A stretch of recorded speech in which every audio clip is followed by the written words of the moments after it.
to get to.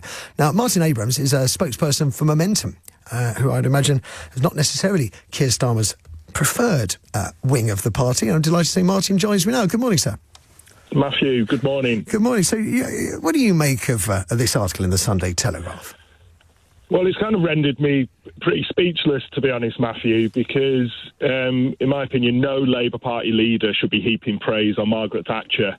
You know, Margaret Thatcher has left a completely toxic legacy from her tenure as Prime Minister. And let's not forget, she resigned as Prime Minister in 1990, but was still feeling the massive impacts, the devastating impacts from her 11 years as Prime Minister.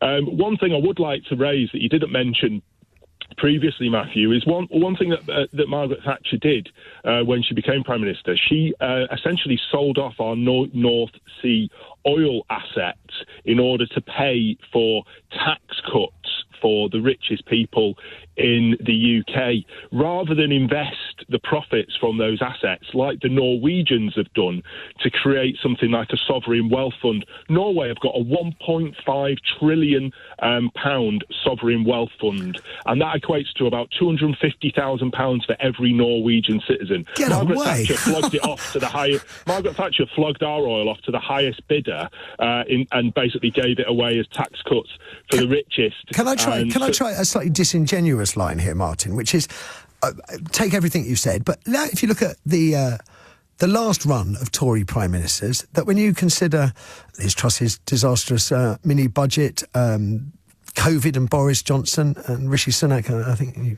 draw your own conclusions. You might argue that if you look at Tory leaders, that Margaret Thatcher towers above what followed, and therefore Keir Starmer's thinking she was the last winner anybody can remember.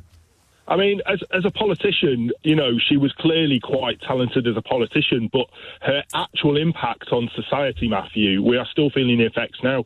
You know, the right to buy scheme you mentioned, she sold off, 4 million council houses have been sold off and not replaced.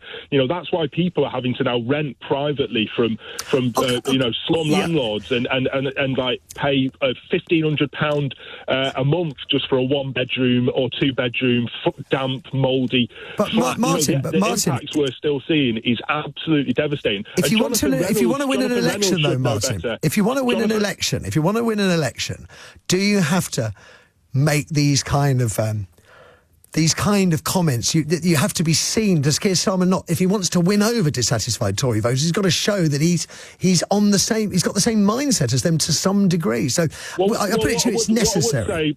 What I would say about that, Matthew, is that if you recall in 2019, Keir Starmer was in Jeremy Corbyn's shadow cabinet trying to make Jeremy Corbyn Prime Minister.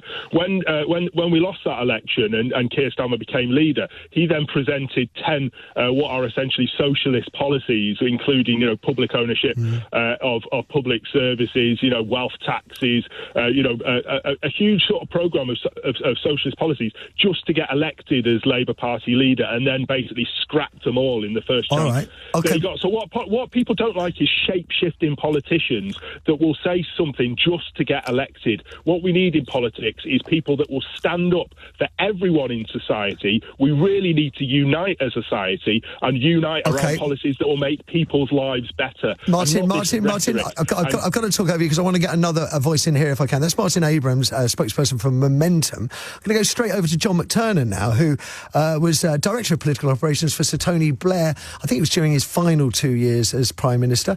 He joins me now. Morning, John.